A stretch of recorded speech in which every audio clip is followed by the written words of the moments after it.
Monsieur Darniche, bonjour. Donc moi qui vous connaissais que dans le monde du rallye par mon père également, puisque moi j'étais un peu trop jeune pour vous voir rouler en rallye à l'époque, j'ai appris que vous étiez aussi cycliste auparavant. Je suis surtout cycliste et toujours cycliste. Juste à côté, c'est mon terrain d'entraînement, l'hippodrome de Longchamp. On tourne autour. C'était une boucle qui fait 3 km 600. Mais j'ai commencé par le vélo. J'étais sportif de haut niveau. C'est les gens du bataillon de Joinville qui m'ont suivi tout au long de ma carrière automobile. Et évidemment que je ne disais rien à personne parce qu'à cette époque, la médecine sportive n'existait absolument pas. Absolument pas. Et j'étais le seul suivi médicalement, psychologiquement et physiquement. Et ça a fait la différence. Je pense que, entre autres, le rallye le plus exigeant au monde, à savoir le Tour de Corse, si je l'ai gagné 6 fois, je pense que, très honnêtement, je le dis et je le pense, c'est pas parce que je suis meilleur pilote que les autres, c'est surtout que j'avais une bien meilleure préparation. Mais surtout, Évidemment. Surtout en 79, quand vous avez piqué la place de Monsieur Valdegarde à la dernière journée. Ah, ça, c'était le rallye de Monte-Carlo. Rallye de Monte-Carlo, oui, Voilà. pardon. Mais je finissais les rallyes, comme on dit, plein badin, très très fort la deuxième nuit en général, où tous les autres s'écroulaient entre 3 et 4 heures du matin. Je les sentais, c'est là que j'allais les cueillir. Et moi, j'étais toujours sur le même rythme, c'est-à-dire très tendu, très haut dans le classement, pas le plus vite, mais un des plus vite. Et j'attendais que ça s'écrème tout seul. La loi naturelle de l'érosion en termes de compétition se faisait. Exactement. Et j'avais juste après à recueillir les fruits de tout ça.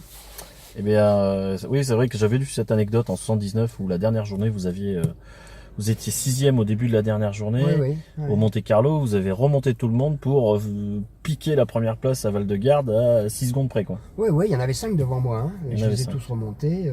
5 très beaux, très grands pilotes. Walter Rohr, enfin, je dirais tout le monde devant, hein, tous les très grands. Et dans la dernière nuit, j'ai réussi par ma condition physique et aussi. Mais cette condition physique vous permet d'avoir une analyse de la situation en termes de fonctionnement du cerveau extrêmement forte. Parce que quand on est épuisé physiquement, tout le monde le sait, on n'a plus de capacité d'analyse, de synthèse. On est un peu en vrac, comme on dit. Hein. Dans le langage populaire, quand on est fatigué, on est en vrac. Et moi, je n'avais pas cette espèce de dépression intellectuelle parce que j'avais une forme physique avec un entraînement. Quand même, moi, mon entraînement à vélo par an, à l'époque, c'était, et c'est toujours d'ailleurs, entre 10 et 16 000 km par an. C'est pas rien. Ah oui, plus même. Le reste, hein, musculation, Cardio. Enfin tout. Tout. Et ça continue, hein, ce matin, comme tous les autres matins, je suis debout à 5 heures, je fais 1 heure de home trainer, parce que en ce moment c'est quand même hard d'aller faire du vélo, mais je fais 1 heure de home trainer, et ceux qui entendent ça savent que 1 heure de home trainer, que ce soit physiquement ou moralement, faut le faire. Faut tenir, hein. 1 heure à s'ennuyer sur le home trainer, faut tenir. Hein. C'est déjà une gymnastique psychologique qui est importante. Mais comme on dit, faut rien lâcher dans la vie. Avant d'évoquer aujourd'hui vos activités encore dans l'automobile que vous pouvez avoir, on va revenir un petit peu sur le rallye Monte-Carlo des énergies nouvelles 2012 que vous avez fait et que vous avez gagné avec l'Ampera.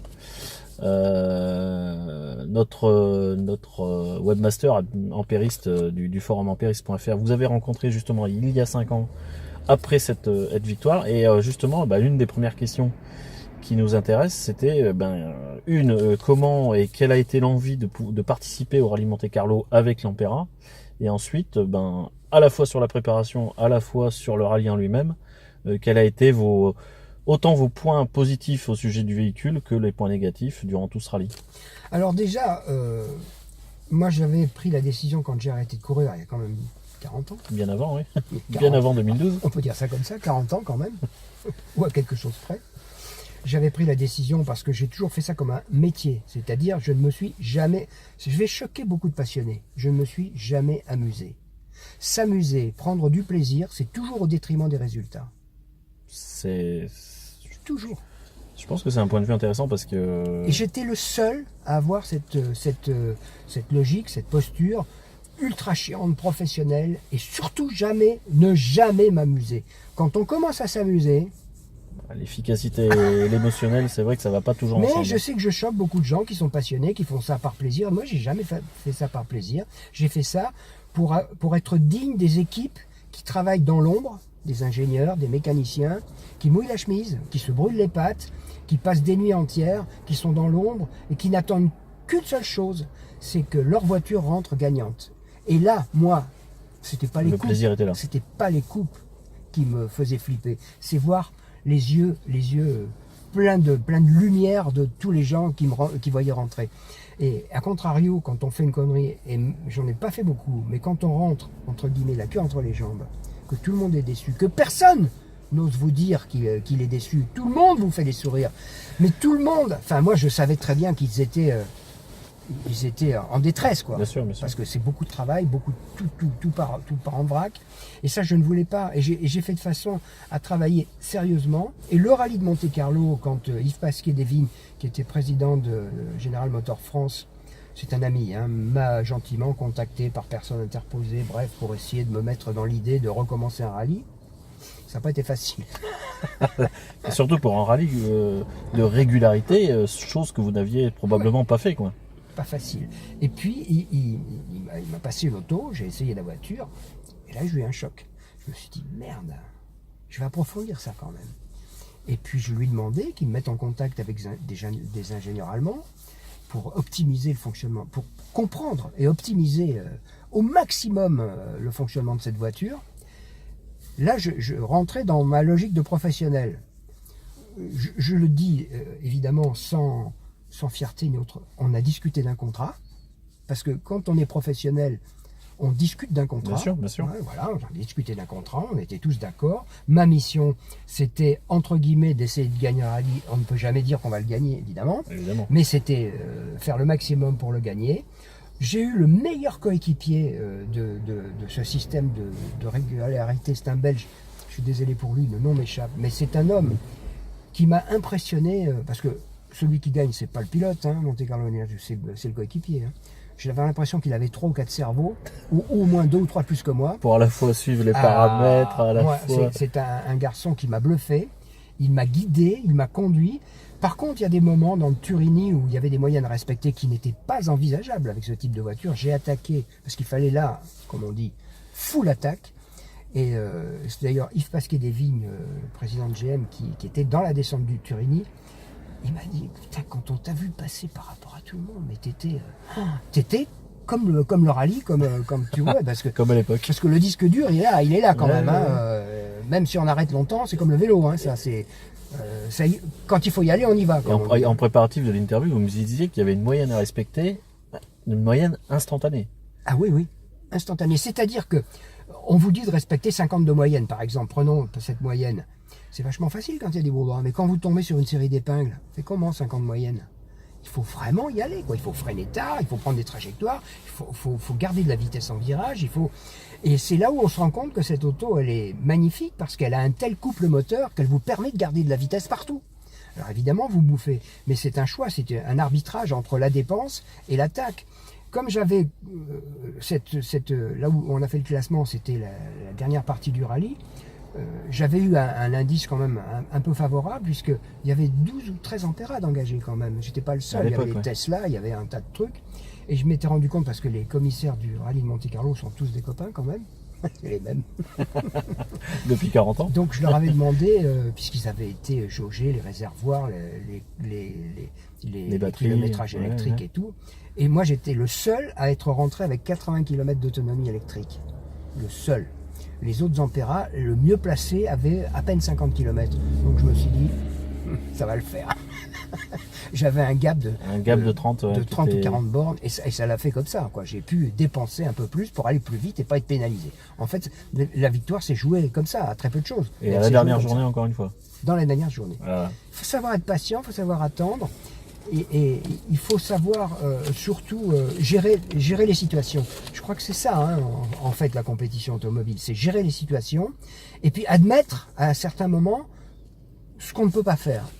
Et pas essayer d'outrepasser ça, parce c'est là où on fait la connerie. Il faut bien se connaître son environnement, connaître sa concurrence, faire une analyse de tout ça, une synthèse, et prendre ses décisions. Et les prendre d'une façon judicieuse. Et là, moi, j'ai eu un coéquipier à cette époque-là, sur mon ancien métier, Alain Mahé, qui était un garçon génial, enfin, on avait 4 cerveaux à nous deux, quoi. Il en avait 3, lui. C'est génial de pouvoir travailler avec des gens en pleine confiance, qui sont complètement... c'est une osmose, quoi. Il y avait plusieurs cerveaux avec un seul corps, ou quelque chose. C'était comme ça. Avoir quelqu'un comme ça, c'est un atout, c'est sûr. Ah ouais, mais c'est formidable. Justement, vis-à-vis du véhicule, de l'Ampera en elle-même, pendant le rallye, qu'est-ce qui vous a énormément plu et qu'est-ce qui vous a énormément déplu? Y a une seule chose, moi, que j'ai reproché à General Motors, c'est qu'ils n'ont pas été jusqu'au bout de leur idée. Le concept est génial. C'était le concept idéal pour faire glisser du thermique à l'électrique progressivement. C'est-à-dire continuer à, autant que faire se peut, parce qu'on sait aujourd'hui que le tout électrique, ça a quand même des grosses limites, des très très grosses limites, pour ne pas dire une impossibilité d'usage sur un plan général. On ne peut considérer l'usage de la pure électricité que sur des usages très spécifiques. Mais si on prend les 40 millions de voitures qu'il y a en France, il y en a combien qui vont pouvoir être remplacées? Voilà, alors que ça, c'était vraiment le concept qui permettait, comme je le disais précédemment, de se sentir honorable, de ne pas polluer en ville, jamais, d'être toujours en électrique, parce qu'on peut à la limite garder son électricité pour arriver en ville. Tout est fait pour justement être honorable. Et on a le choix. On a le choix. On peut ne pas lâcher le moindre gaz polluant en ville. C'est ce qui m'intéressait. Je suis pas un enfant de cœur, hein, mais quand on peut éviter d'être négatif, soyons positifs. Moi, je suis très pragmatique. Et j'ai trouvé cette auto géniale pour ça. C'est que en ville, j'avais la certitude, et les 5 ans avec lesquels j'ai roulé avec cette voiture, je n'ai jamais utilisé autre que de l'électricité en ville. C'est puéril tout ça. Mais sur un plan du réconfort personnel, et de la conscience, ouais. De la conscience, c'est pas si mal que ça quand même. Surtout quand on a été pilote de course et qu'on a à un certain moment bouffé 100 litres au 100. Je pense que vous ne deviez pas y aller de main morte à l'époque. On peut se racheter comme ça il y a 40 ans. Ouais. Ouais. Voilà. Et donc sur le rallye, l'Ampera, donc outre toutes les qualités que vous m'avez citées, quel était entre guillemets un truc qui vous a éventuellement déplu à l'usage pendant le rallye ou pendant le quotidien, puisque vous en avez eu plusieurs après par la suite? Vous me disiez peut-être tout à l'heure le thermique pas forcément assez... Ouais, moi c'est ce que je fais comme reproche, c'est qu'ils n'ont pas abouti, n'ont pas été jusqu'au bout de l'aboutissement, parce que le moteur thermique qui n'est qu'un, entre guillemets, hein, je mets bien des guillemets, un moteur de Corsa, c'est quand même... C'est un 1,4 litre voilà, de la banque d'organes généralement. Voilà, c'est ce qu'on peut mettre de plus basique dans une auto comme ça. Et je trouve que c'est vraiment une faute grave, parce que... Et d'ailleurs, ils l'ont corrigé parce qu'ils avaient étudié la suite de l'Ampera. Elle s'appelait Monza et il y avait un générateur à gaz, une turbine à gaz.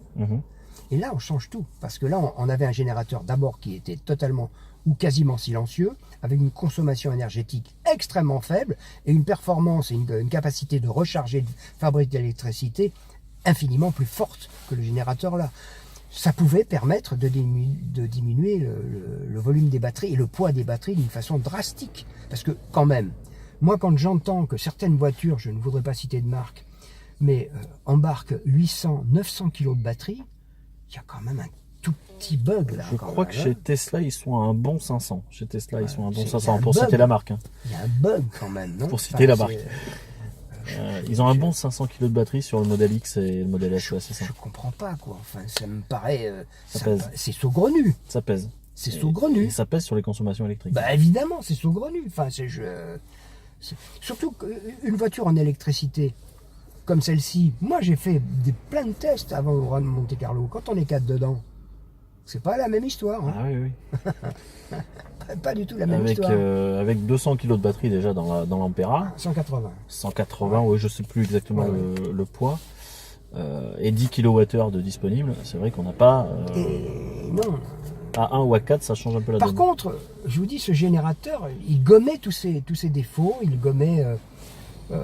elle restait pesante, hein, quand même, la voiture, elle restait pesante.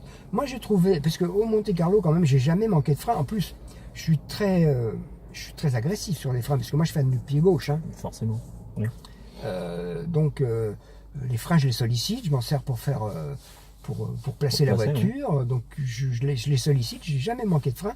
C'était un peu ma crainte. Je me dis, dans la descente du Turini, quand je vais arriver en bas, ça va être chaud quand même. Hein. Oui, parce qu'il n'y avait pas eu plus de préparation que ça sur la Ah voiture. non, elle pour le était rallye. totalement de série. On avait D'accord. juste gonflé, je me rappelle, 3 Un peu kilos, plus, je crois. ouais, un peu plus les pneus, Ou oui, mais 4 c'est tout. kilos, Ouais. un truc de bien les gonfler. Et c'était peut-être pas les Michelin Energy Saver d'origine qui avaient dessus. Si, c'était ça. Si, on a conservé tout. D'accord. On est obligé d'ailleurs. Hein. Le règlement l'oblige. D'accord. Mais j'ai pas. Par contre, là où j'ai bien travaillé, c'est bien écouter les ingénieurs, bien travailler avec. Je me suis entraîné évidemment. Et arriver en descendant de Gap avec 80 km d'énergie électrique, vous qui utilisez un Ampera, c'est une belle gymnastique. J'étais assez fier de moi quand même. Vous avez su énormément exploiter Ah ouais. la descente. Mais ça a été une concentration de tous les instants. À chaque fois que je m'arrêtais, ou sur un feu rouge, un truc, tant que je me mettais en récupération et tout, il faut être totalement polarisé là-dessus. Et je suis arrivé à, je crois, 79 km d'énergie électrique. Et vous pouviez charger uniquement le soir la voiture on va pendant pas le charger rallye là. Pendant tout le rallye, vous la chargez pas? Non, on pouvait pas charger nous. Là, on pouvait pas charger. Donc il fallait faire avec. Et tous les autres pilotes d'Ampera, quand ils ont appris que j'avais ça, il y a eu suspicion. Ils se sont dit, il a été chargé dans un coin, c'est pas possible, comment il a fait. Non, j'ai juste travaillé, quoi, c'est tout. Hein. Ah oui. J'ai juste travaillé. Je connaissais pas ce détail. C'est-à-dire que pendant, il y avait quoi? Il y avait 3 jours de rallye. Ouais. Et pendant les 3 jours, vous partiez le premier jour batterie pleine, je suppose. Mais pendant les 2 autres nuits, il n'y avait pas de recharge. Mon but, c'était d'arriver à Monte-Carlo avec le max, 80 km. Parce que je savais qu'après, c'est là où ça allait se passer. D'accord. Parce que je connais l'arrière-pays, je savais que les moyennes qu'ils nous annonçaient, il fallait y aller. Je savais qu'il fallait qu'on soit full attaque. À la fois belle analyse du véhicule et du terrain que vous connaissiez déjà. Bien sûr. Ouais, super. Mais ça passe par là. Hein. Quand on veut gagner, on n'y va pas la fleur au fusil en disant je vais faire bonbon, je vais m'amuser, je vais faire des belles photos en travers. Non, c'est pas ça. La course, c'est pas ça. Pour moi, c'est pas ça. Mais je l'accepte pour les autres. Hein. Si je prends l'exemple de mon meilleur ami dans ce domaine-là, Jean Ragnotti, qui est un garçon fabuleux, qui est un acrobate, c'est le plus doué de tous les pilotes que je connais. Il a pas un palmarès à la mesure de son talent, quoi. Parce que pourquoi? Il n'a pas arrêté de déconner. Il s'est fait une belle vie. C'est vrai que. Mais qui a raison? C'est peut-être lui, c'est pas moi. Hein. Ouais. Bah, je sais pas, arrivé à l'âge que vous avez tous les deux, c'est sûr que il a autant de, comment dire, bien sûr. De retour de. Parce que le palmarès, en fait, c'est abstrait, quoi. Enfin, ce qui compte, c'est la qualité de vie que ça lui a apporté. Et je pense qu'il a mieux vécu que moi, parce que moi, j'ai passé ma vie à m'emmerder, quoi, à gamberger. Mais peut-être avec un souci de perfectionnisme que vous aviez un peu plus. Mais, oui, sûrement. Mais lui, il n'avait pas cette espèce de préoccupation d'être très près, et de son coéquipier, très près de ses équipes. Peut-être que chacun fonctionne. Moi, je suis très, très polarisé sur ce que je dois apporter aux autres. C'est ma nature et ça me pourrit la vie. Un travail collectif. Ouais, ça me pourrit la vie quand même parce que c'est pas facile. Oui. C'est plus facile d'être égoïste. Hein. C'est plus facile à la fois d'être égoïste, peut-être aussi plus facile d'être un petit peu plus spontané dans sa façon de vivre. Moi, la spontanéité dans ce domaine-là, ça n'existe pas. Hein. Oui, c'est toujours un coup d'avance, quoi. Oh là là, c'était. Donc ça me pourrit la vie, quoi. Parce que c'est compliqué, quoi, d'être toujours en train D'ailleurs, moi, mon surnom, c'était quoi? C'était l'ordinateur. Hein. L'ordinateur. Sympathique comme un ordinateur, on disait. Vous inquiétez pas, vous êtes plus sympathique qu'un ordinateur là quand même. Ah mais à l'époque c'était pas vrai parce que j'étais totalement fermé, je ne parlais pas, j'étais dans mon truc, j'étais entre guillemets un individu compliqué, pour ne pas dire. Tous ceux qui sont un peu peut-être, je sais pas si vous étiez un peu trop enfermé dans vos calculs. J'étais très enfermé, mais ça vient aussi avec une préoccupation très personnelle et aussi égoïste, c'est que j'ai commencé ma vie en étant ajusteur dans une usine. Où je rentrais le matin à 7h, je sortais le soir à 17h. Ceux qui connaissent cette vie d'ouvrier, entre guillemets, et ceux qui s'en sortent, ils ne veulent pas y revenir. Ah oui, c'est sûr. C'est exactement ce qui m'a guidé. J'avais pas envie d'y revenir. Tout sauf ça. Donc, je me suis, comme on dit, tenu à carreau. Ah ouais, c'est une bonne raison. Hein. C'est une bonne raison. Écoutez, on a fait un petit point déjà sur tout ce qui était de l'Ampera, du Monte Carlo. Je sais que vous en avez eu plusieurs ensuite pendant quelques années. Ouais. Finalement, au quotidien, vous avez retrouvé dans ce véhicule les qualités que vous aviez eues au Rallye Monte Carlo. Vous avez peut-être, avec les soucis, peut-être encore à l'époque de bornes qui n'étaient pas non plus la panacée sur Paris ou ailleurs. Quel a été peut-être durant ces quelques années en Ampera, quels a été un peu les points un peu difficiles? Moi, j'ai pas eu de points difficiles. C'est venu la dernière année de fonctionnement de l'Ampera parce que évidemment, j'allais dans des rendez-vous parisiens, dans Paris, et je me mettais aux bornes Autolib. J'avais un abonnement Autolib, et je me suis rendu compte la dernière année et l'avant-dernière année, d'abord que les voitures ne bougeaient pas ou très peu. Donc les Autolib. Les Autolib, donc j'avais de plus en plus de mal à stationner et me recharger. Et je ne voulais pas stationner dans la rue parce que c'est un désavantage incroyable. C'est que quand on va dans Paris à 4 € de l'heure de stationnement, mettre 1 € de l'heure dans l'Autolib, c'est pas anodin. Hein. C'est pas anodin. Ils changent les règles là. Hein. À partir de janvier, c'est 3 € les heures suivantes. Hein. Ah ouais, d'accord. Ah oui, c'est 1 € la première heure, comme c'était jusqu'à présent, mais les heures suivantes, c'est 3 € de l'heure. Hein. Mais le stationnement, ça reste 4 € de l'heure. Ah oui, oui. Ah ça reste compétitif. D'accord. Mais moi, j'avais pas envie, ne serait-ce que par principe, alors qu'on a une voiture entre guillemets honorable, qui est reconnue comme telle, de payer le stationnement comme tout le monde. Quand j'ai vu que je ne pouvais plus aller dans les bornes Autolib, moi ça a été simple. Par manque de place, ouais. Par manque de place, la voiture a été arrêtée, donc on m'a demandé chez GM d'arrêter de rouler avec cette voiture et d'en parler. D'en parler ? Et d'en parler. C'est-à-dire ? Stop. On ne parle plus de l'Ampera. D'accord, arrêtez d'en parler, d'accord. Stop. On n'en parle plus, c'est mort, c'est fini. C'était à quelle époque ça ? 2014 du coup ? Ouais, je crois. 2015 Ouais, 2014. Fin 2014, ouais, c'est ça. Et puis, ça a été simple. Hein, j'ai acheté un scooter. Hein. Un scooter, là. Petit Yamaha 3 roues. Qui m'a été, entre guillemets, presque imposé par Eric de Seine, le président de Yamaha, qui m'a dit arrête de t'emmerder la vie des voitures. Je dis moi, je fais du vélo, mais j'ai jamais de moto, ni de roues, etc. Elle me dit c'est différent, tu viens chercher un deux roues. Et puis chez Yamaha, ils m'ont dit adieu, hein, parce qu'on vous allez le garder. Hein. C'est ce qui s'est passé. C'est juste génial. Hein. Enfin, c'est juste génial. Alors, pour l'usage parisien, c'est sûr. Ça change la vie, quoi. Parce qu'il est très sécurisé, il y a l'ABS, il a 3 roues, enfin, c'est génial. Et du coup, j'ai racheté un petit N-Max, parce que je n'ai pas le permis, un N-Max pour le midi, que je vais ramener ici. Mais quand on a goûté à ce type d'engin de mobilité, la preuve, on est stationné devant. Il commence aussi à faire pas mal de scooters et de motos électriques maintenant aussi. Mais moi, j'irai pas sur la moto électrique. Moi, j'ai mes potes d'Autoplus, évidemment, ils foncent tous dessus. Il y a 4 ou 5 ans, ils avaient tous des scooters électriques. Ça n'existe plus. Ils ne veulent plus entendre parler, parce que c'est au moment où ils ont besoin de partir qu'il n'y a pas de jus dans le truc. Oui, bien sûr. C'est, comme on dit, c'est le scooter où il faut suivre la ligne de métro. On est où, là? Bon, on va pas partir sur ce chemin-là, parce qu'on n'est pas là pour parler des scooters. Mais moi, je suis pour un usage raisonné. Je suis exigeant sur l'usage que je demande à un véhicule qui m'apporte la mobilité. Si tombe en panne, ça ne m'intéresse pas.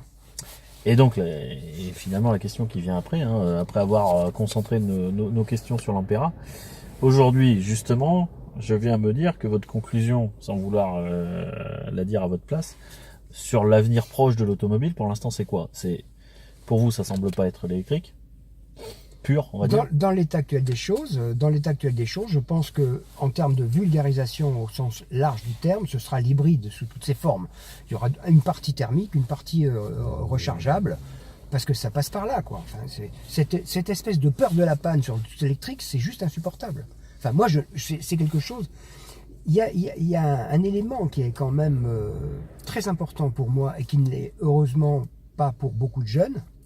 Moi, j'ai connu l'automobile après la guerre, où on ne pouvait pas, c'était intégré dans le voyage. Voyage, il voulait dire panne. À un moment ou à un autre, il y avait la panne. La fiabilité de l'époque. Voilà. Moi, j'ai vécu ça. Tous les technocrates, tous ces bien-pensants qui nous parlent de la voiture électrique n'ont jamais connu la peur de la panne. Jamais. Mais quand ils commencent à la connaître, C'est comme ceux qui conçoivent les voitures dans les bureaux d'études, hein. Ils connaissent pas beaucoup les pannes. moi je connais quand même pas mal de politiques, puisque j'en avais un tous les matins invité à la radio, hein, le matin. Je connais pas mal de politiques, grande gueule, qui se mettaient à l'électrique. Et puis petit à petit, je me suis rendu compte que l'électrique ne roulait plus dedans. Hein. parce qu'à un moment ou à un autre, on est pris, quoi. Donc pour vous, l'hybride, que ça soit de l'hybride simple ou que ça soit du rechargeable, c'est pour l'instant la meilleure solution. L'idéal, c'était ça. En électrique, possibilité de rouler en tout électrique, parce que la plupart des électriques, à un moment, en ville... moi, j'ai eu, après l'Ampera, ou même pendant l'Ampera, chez Toyota, on m'a demandé de donner mon avis, de faire comment dirais-je, un rapport sur la Prius rechargeable qui au départ avait 18 km d'autonomie. Moi je leur ai dit c'est juste pas possible, quoi. Donc ils ont travaillé et cette voiture hybride maintenant a 50 km d'autonomie, oui. Quelque chose la comme Prius ça. 4 rechargeable. Voilà, là ça commence à être quelque chose d'intéressant. Il faut à peu près 50 km d'autonomie pour que ce soit réaliste. Mais un vrai 50 quoi. Mais un vrai 50. Autrement ça n'a pas de sens, quoi. Enfin, il faut qu'on puisse avoir ce sentiment d'être honorable en ville, de ne jamais polluer en termes de gaz. Je ne parle pas de gaz à effet de serre, de gaz polluant en termes de santé publique. Il faut avoir ce sentiment d'être avec une voiture qui vous apporte la réponse. Autrement, ça n'a pas de sens. Du coup, aujourd'hui, c'est vrai que les réponses en termes d'hybride rechargeable sur le marché, il y a quoi? Il y a la Prius 4 rechargeable et la Hyundai Ioniq. Qui est entre guillemets formidable. Hein. La Prius 4 rechargeable. Je l'ai pas encore essayé. Super auto. Ouais. Ouais, vraiment. D'après ce que j'ai lu, elle a que 4 places comme l'Ampera et elle a un coffre qui est un peu petit. Oui, aussi. mais c'est une auto qui a des qualités de liaison au sol.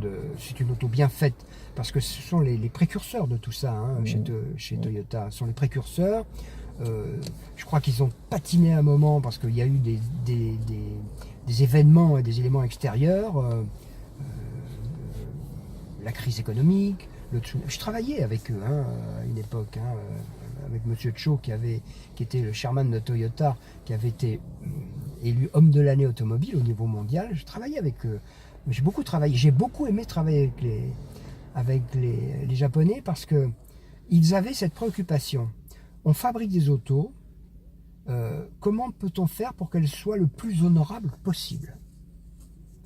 C'est pas ce qu'on entend partout chez les constructeurs. Hein. Et Hyundai avec sa Ioniq aussi font une belle proposition. Maintenant c'est passé, mais je parle de ça d'il y a 10 ans. Ouais, il y a 10 ans. Ouais. Il y a 10 ans, c'était quand même pas la préoccupation première. Hein. Chez Toyota, ça l'était déjà. Bah, leur voiture, déjà, en termes de qualité de construction et d'entretien, sont quand même assez reconnues en termes de fiabilité. Pour le moins, oui. Hein, ce sont des gens qui ont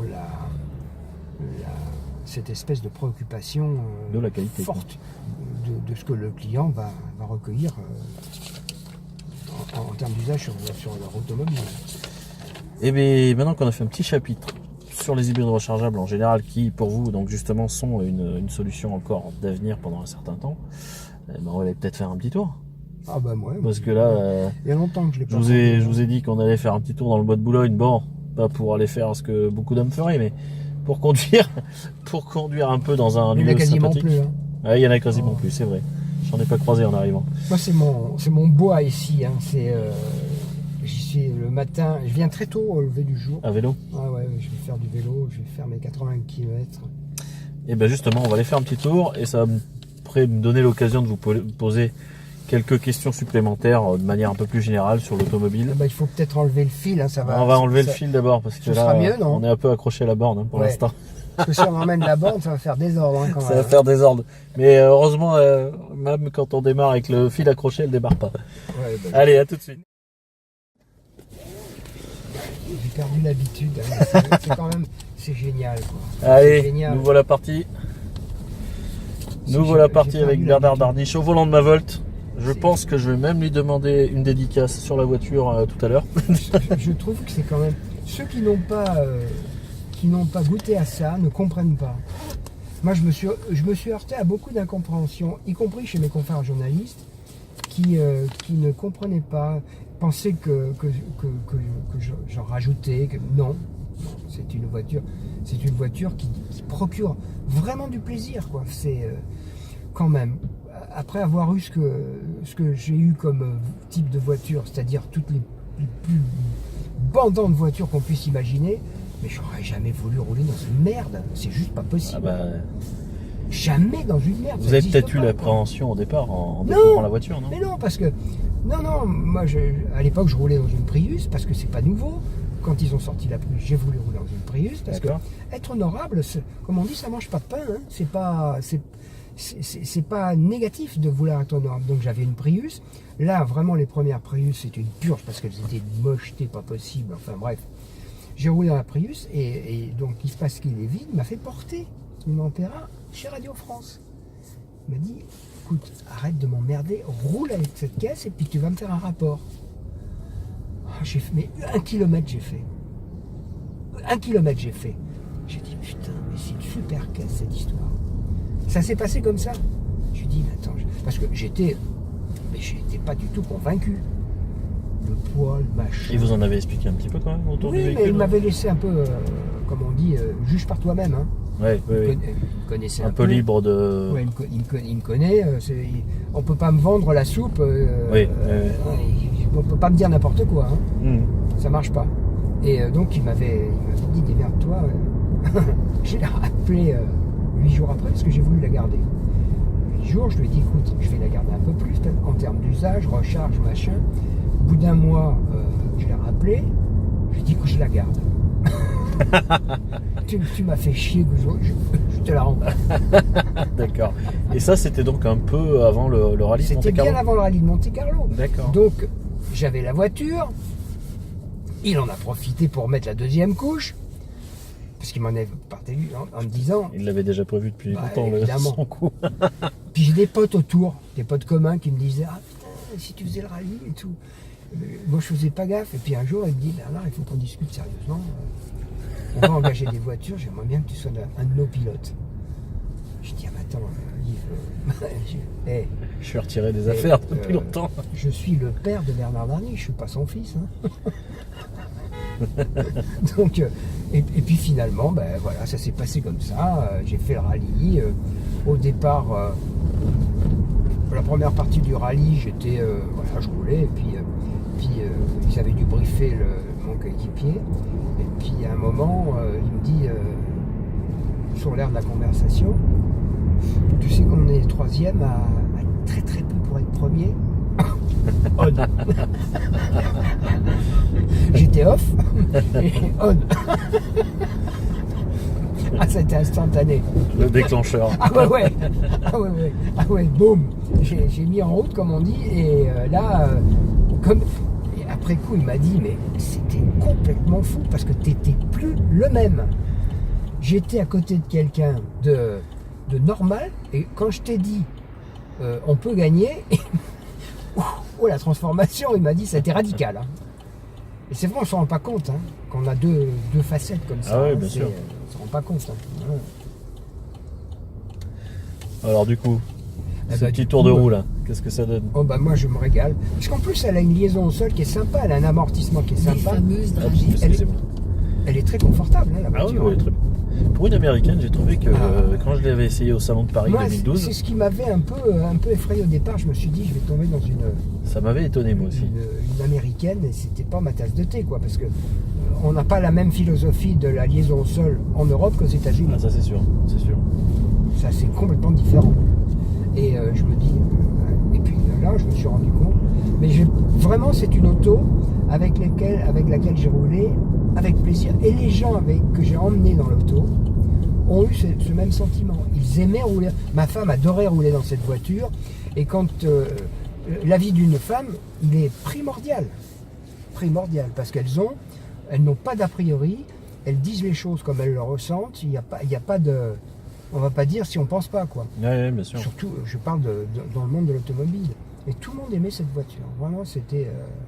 Et je regrette complètement. C'est drôle, elle me paraît plus petite qu'elle est.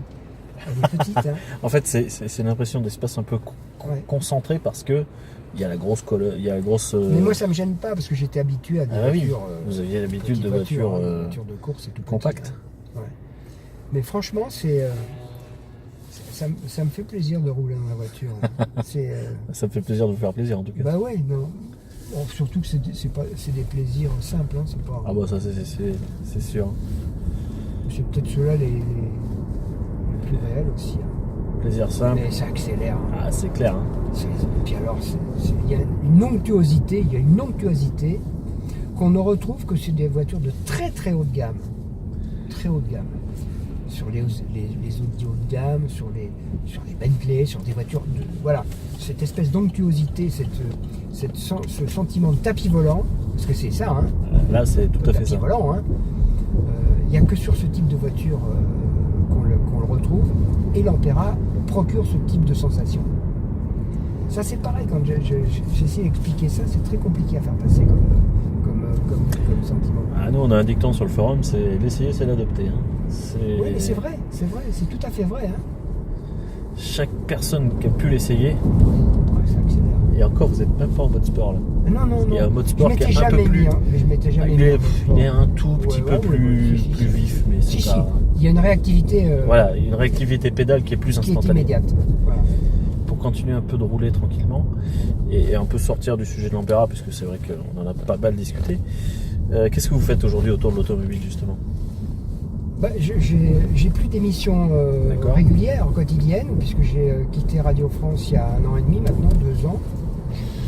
Je fais plus quand on atteint un certain âge, on a envie de s'arrêter. Hein, voilà, le temps ne comptabilise plus. Et j'ai pas d'activité entre guillemets, sauf je suis quand même toujours appelé par les chaînes de TV ou de faire des guests radio, voilà, des sujets ponctuels, je fais.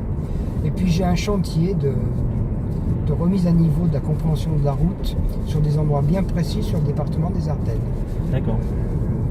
Le directeur des routes, le sénateur, le patron du département m'a demandé, avec une équipe d'ingénieurs de chez Colas d'ailleurs, que je suis allé voir, je leur ai expliqué le projet, ils ont été séduits. Et par le truchement des acquisitions de données qu'on va remonter des véhicules, à l'insu du conducteur, hein, mais avec des conducteurs volontaires, oui, évidemment, bien sûr. Hein, on va étudier pourquoi à tel endroit il y a toujours un coup de frein, pourquoi à tel endroit il y a une surprise, pourquoi à tel endroit personne ne voit le panneau, pourquoi à tel endroit la route est dégradée plus qu'à un autre endroit, etc.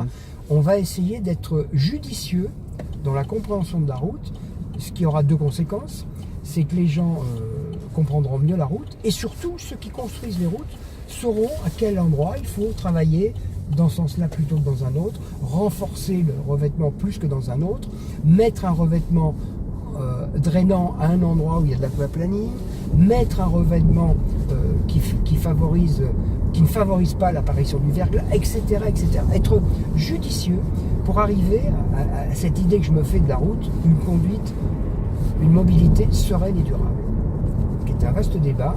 Il faut bien commencer par un moment. C'est un des chantiers que j'ai actuellement dans le département des Ardennes. D'accord. Et une réponse à notre invitation qui fut rapidement positive et oui, moi je ne pose pas de problème. Et totalement opportune. Hein. J'ai saisi l'occasion de vous trouver sur un live vidéo de Maxime Fontagny, pour ne pas le citer, ce journaliste de Automoto, de automoto.com, donc pas Automoto sur TF1, mais automoto.com. Mais moi je suis pas compliqué à joindre, et puis je suis pas compliqué à... Et vous m'avez tout de suite répondu, effectivement. Mais oui, je suis pas compliqué, parce que évidemment, si on commence à vouloir en parler d'un sujet sur lequel je patauge complètement, d'abord personne ne peut me contacter sur des sujets que je ne connais pas. Mais les sujets que je connais, en l'occurrence, c'est toujours un plaisir de débattre, d'en parler, d'échanger. Parce que d'abord, pour certaines personnes qui sont moins au fait de tout ça, ça nourrit. Ça nourrit la connaissance, ça nourrit la culture, ça nourrit beaucoup de choses, quoi. Je trouve ça intéressant. Hein. Bon, en tout cas, je vous remercie beaucoup, Monsieur Darniche. Au nom d'Amperis.fr, je vous remercie pour cette interview. Je salue tous les ampéristes qui qui ont eu l'opportunité, la chance, et qui ont la connaissance de ce type d'engin. Et la curiosité de l'avoir trouvé aussi. Voilà, et qui est un engin très particulier et en même temps très attachant. Voilà, très attachant.